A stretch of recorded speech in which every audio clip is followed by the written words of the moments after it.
What's up guys, it's Apex Arcanine and welcome to my top 5 favorite Kanto Pokemon of all time.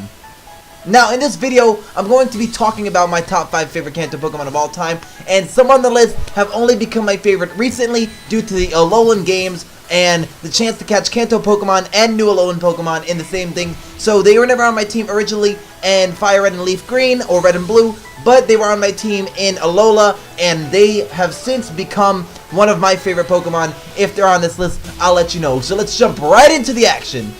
In at number 5, we have Beedrill. Now, Beedrill holds a special place in my heart due to the fact that I usually keep him in my team way longer than probably most people who play the Fire Red, Leaf Green, Red and Blue games at all. Reason being, Beedrill is a great bug type Pokemon. He might not be the greatest Pokemon, but he's the greatest one you can get very early on, because if you pick Butterfree, he kind of dies really early on and you kind of just put it in the PC. But actually, I used to have Beedrill on my team till about the 6th gym badge, where I didn't think I needed him anymore because he just stopped being as good as he used to be and he just couldn't put in the effort that he once did. So Beedrill is once again a very strong bug type that you can get very early on in the game, and that's why he's number 5 on this list. So in at number 4, we have Dragonite. Now, like I said in the intro, some of these Pokemon are only on this list due to Alola and the Sun and Moon games. Now, I've never, ever had a Dragonite on my team in the original Gen 1 games.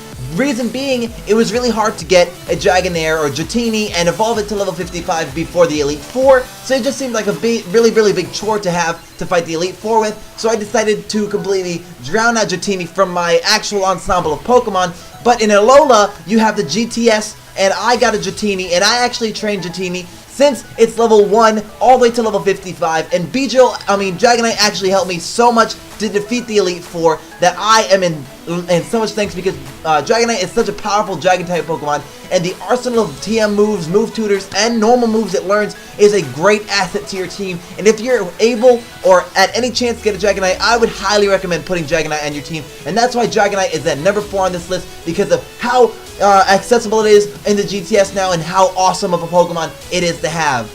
In at number 3, we have Haunter. Now, Haunter holds a very special place in my heart due to the fact that I never was able to evolve him, but he always put in the best of work. Because I didn't have friends with link cables, we couldn't trade Pokemon to get myself a Haunter, and Haunter actually helped me beat the Elite Four more times than I can remember. He's always been on my team, and he has a great sprite, great moveset, and he also is just a great typing all around, and I believe Haunter deserves a spot on this list due to, actual connection I have to the Pokemon, and that's why Haunter is actually one of my favorite Pokemon from Kanto.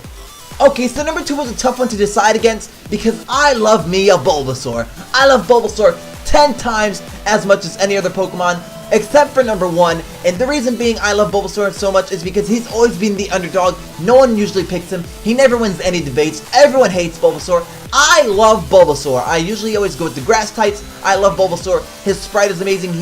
And the progression you get from level 5 to level 100. He's never been in my level 100 Pokemon.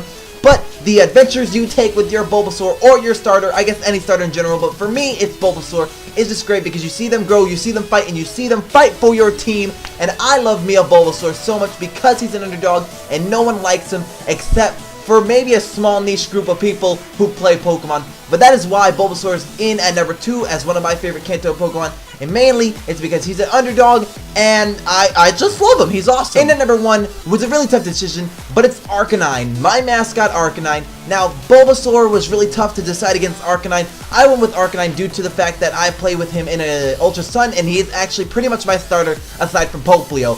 I prefer Arcanine over Poplio, but, that's whatever. Arcanine was such a great Pokemon in addition to my team, and he's a great Pokemon to have around, and the only thing I regret doing is evolving him before level 45 when he learns Flare Blitz, but I've never had an Arcanine or Growlithe on my team. I never raised it up enough to be an Arcanine, to get a Firestone, and I decided against it. But Arcanine is a great all-around Pokemon. He has high defense, high attack, high, deep, speed. He's a great Pokemon to have around, and I am so glad I have an Arcanine on my team. And our Arcanine, due to Ultra Sun, is now my favorite Kanto Pokemon, honestly. I guess a selfish plug to my mascot, but whatever. There's my top 5 Pokemon for the Kanto region. So if you enjoyed, don't forget to leave a like and subscribe, and I will see you all in the next video. If you want more, be sure to leave a like and comment down below, and I guess I'll talk to you guys later. I'll see you all in the next video. See ya. Peace. Bye.